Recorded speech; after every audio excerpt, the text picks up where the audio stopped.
larini o'rgatgan albatta ustozimizga alohida bir e'tibor va e'tirofni bildirishimiz kerak.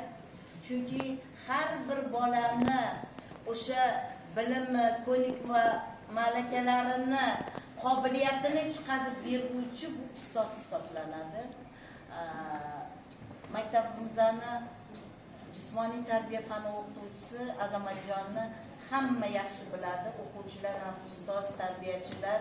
Mana bir necha men kelgan yildan buyon mana shu yigitimiz bolalar bilan shug'ullanib 2021-yil Shvetsiya mamlakatidagi jahon olimpiadasida bolalarimiz oltin medal va oltin kubokni qo'lga kiritib kelishdi.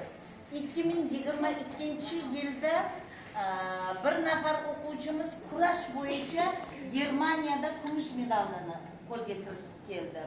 2023-yilda 24-yilda 7 nafar o'quvchimiz Shvetsiya mamlakatida yana sportda mana shu futbol turi bo'yicha oltin medal sohibi bo'ldi. Bu yil mana O'zbekiston qarshimizda chempionlari turibdi. Kelgusida mana iyul oyida nasib bo'lsa 8 nafar o'quvchimiz yana jahon olimpiadasiga ketyapti. Bu bizning yutug'imiz. O'qituvchimizga qarsaklar.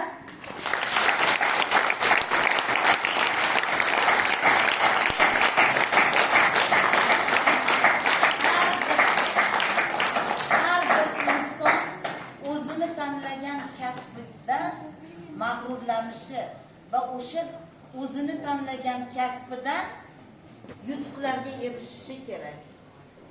Joyda qotib qolish kerak emas. O'zidagi bilimlarni bolalarga berish kerak. Azamatjon mana tuman kasaba uyushmasi nomidan va inson ijtimoiy himoya markazi tomonidan sizga va bolalarga sovg'alar bor ekan.